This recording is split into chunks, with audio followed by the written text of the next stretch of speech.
Third जो part था that was electrochemical sales.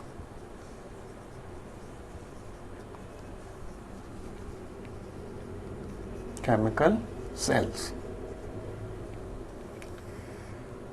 देखिए बाय टेक्निकली इलेक्ट्रोकेमिकल सेल्स हम उन सेल्स को, उन कंटेनर्स को, उन एपरेटसेस को, डिवाइसेस को कहेंगे जिसके अंदर electricity interact with the chemical changes, या केमिकल चेंजेस आती हैं इलेक्ट्रिसिटी से, या इलेक्ट्रिसिटी प्रोड्यूस करती है केमिकल चेंजेस, या केमिकल चेंजेस जो है वो इलेक्ट्रिसिटी प्रोड्यूस करती है. सो इलेक्ट्रोकेमिकल सेल्स जो हैं हियर, ये वो वाले सेल्स हैं, these are cells which involve the processes where electricity and chemical changes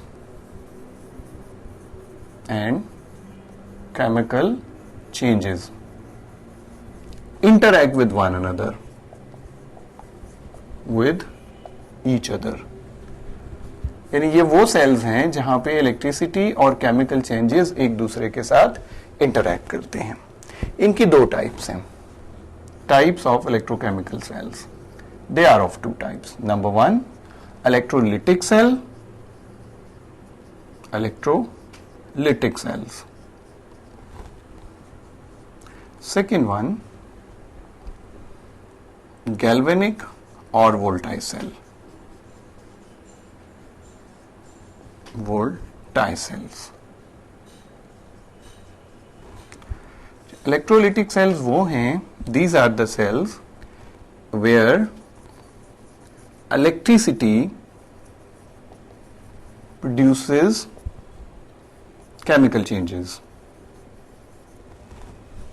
So chemical changes are brought about with the help of electricity.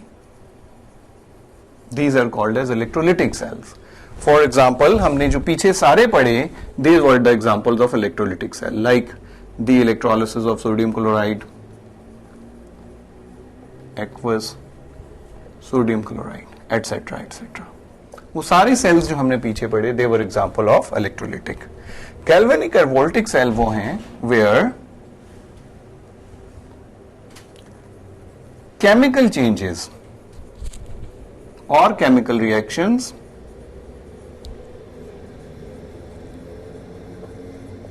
produce electricity. जहां पर तो in these type of cells हम chemical changes से electricity जो है वो produce करते हैं. इसको मैं एक्सप्लेन कुछ इस तरह से करता हूं. फॉर एग्जांपल ये एक कंटेनर है, बिल्कुल ऐसे ही जैसे आप इलेक्ट्रोलिटिक सेल में यूज कर रहे हैं. This is one container, this is another container.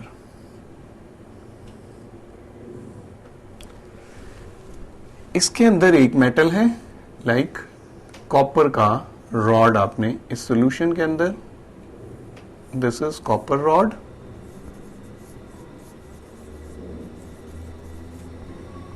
और कॉपर के ही सॉल्यूशन में कॉपर सल्फेट सॉल्यूशन है. इसी तरह से इस बीकर में, इस कंटेनर में जिंक का रॉड है, दिस इज जिंक रॉड, और जिंक सल्फेट या जिंक नाइट्रेट के सॉल्यूशन में, जिंक सल्फेट सॉल्यूशन में. अब अगर आप ये करें, इन दो रॉड्स को if you join with a conductor, conductor से आप दोनों रॉड्स को ज्वाइन कर दीजिए, और बीच में if you want to see whether the current is being produced और नॉट, बीच में वोल्ट मीटर लगा दें जो आपको बताएगा कि क्या इन दोनों रॉड्स के दरमियान. Since zinc is more reactive in this case, यहां पे तो जिंक इस रॉड में से दो electron would give, what will happen, the reaction will take place. Zinc will give 2 electrons, forms zinc ion. Which goes into the solution, जो solution में चले जाते हैं। सो यहां पे अगर आप देखिए तो ये जिंक मेटल है, इसने 2 electron given to the rod, itself it has gone to the solution, zinc ion के सॉल्यूशन में चला गया। ऑलरेडी जिंक सल्फेट है, वहां पे जिंक आयन मौजूद है। अब these 2 electrons would travel through this external circuit. Actually there are the 2 factors which forced these electrons to travel from zinc to copper. One factor is zinc itself is very reactive, ये खुद बहुत reactive है, तो it has ability to give electron, number 1। Second thing, copper जो है has got more reduction potential. यहां जो copper ion है सॉल्यूशन के अंदर, इसकी टेंडेंसी है to accept electron. So electrons are moving from this zinc rod to copper rod की तरफ ट्रेवल कर रहे हैं बिकॉज ऑफ 2 फैक्टर्स, 2 फैक्टर्स की वजह से। Number 1, due to reactivity of zinc, कि जिंक ज्यादा रिएक्टिव है, reactivity of zinc metal, it has to give electron being reactive. Second, copper ions have got, which are in the solution, they have ability to accept electron,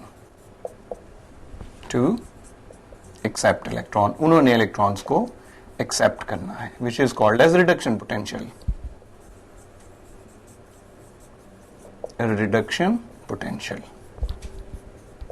so दूसरे लफ्जों में आप कह सकते हैं zinc has got oxidation potential and copper ion has got reduction potential. तो इन 2 factors की वजह से इलेक्ट्रॉन यहां से यहां मूव करेंगे, जिसकी वजह से an EMF is generated. Potential difference होगा, उसके नतीजे में इलेक्ट्रोमोटिव फोर्स प्रोड्यूस होगी, तो electron would travel from this side to this side. What would be the reaction? Electron जो यहां से यहां आए वो इस कैथोड को नेगेटिव बनाएंगे, इस इलेक्ट्रोड को नेगेटिव बनाएंगे, खुद ये पॉजिटिव हो गया क्योंकि इलेक्ट्रॉन इसमें से निकल गए। तो यहां से कॉपर आयन जो है वो उन 2 इलेक्ट्रॉनों को एक्सेप्ट करेगा।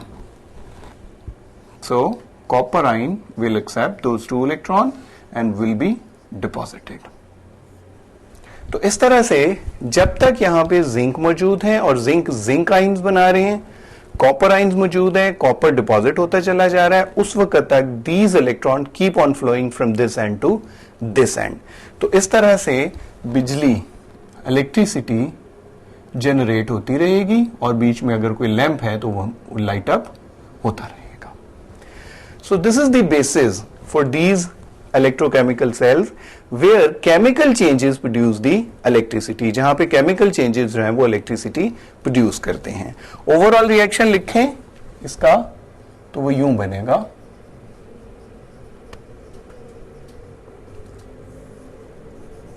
Zinc plus copper ion aqueous solid, तो जिंक आयन में एक्वस फॉर्म में चला गया और कॉपर आयन जो है वो कॉपर की सूरत में डिपॉजिट हो गया। This is the overall reaction. अब the amount of electricity produced, strength of electricity या जो इलेक्ट्रिसिटी प्रोड्यूस हो रही है, that depends on the difference of reactivity between two metals, difference of reactivity between two metals, दोनों metals के दरमियान जितना रिएक्टिविटी का डिफरेंस ज्यादा होगा उतनी ही ज्यादा ईएमएफ जो है जनरेट होगी, more EMF is produced. For example, अगर आप सोडियम और कॉपर का सेल बनाते हैं तो it would give more EMF than आप जिंक और कॉपर के सेल से जो ऑब्टेन करते हैं, लेस ईएमएफ। वजह क्या है? सोडियम और कॉपर में रिएक्टिविटी सीरीज में ज्यादा फर्क है बनिस्बत जिंक और कॉपर की रिएक्टिविटी सीरीज के दरमियान। So more the difference between reactivity of the two metals, in other words हम कह सकते हैं कि more the difference between oxidation potential और more the difference between reduction potential, more EMF will be generated. तो इस तरह से ये वो सेल्स हैं जिनसे आप केमिकल चेंजेस से इलेक्ट्रिसिटी प्रोड्यूस कर सकते हैं। वन मोर थिंग, ऐसे सेल्स को अलग-अलग रखने की बजाय आप एक कंटेनर में भी रख सकते हैं, बट बीच में आपको एक पोरस या वॉल आपको बनानी पड़ेगी। ये मेटल उसका सॉल्यूशन, ये मेटल उसका solution, external circuit, volt meter या कोई भी लोड, ये इसका सॉल्यूशन, ये इसका solution. Now one more thing कि आप इसके अंदर जिंक आइंस बढ़ जाएंगे, कंसंट्रेशन ऑफ जिंक आइन बढ़ जाएगी, इसमें कंसंट्रेशन ऑफ कॉपर आइन कम हो जाएगी, वुड बी लो, ये हायर हो जाएंगे, वुड बी हायर। तो इस न्यूट्रलिटी को मेंटेन रखने के लिए आप इन दोनों के दरमियान एक सॉल्ट ब्रिज लगा देते हैं।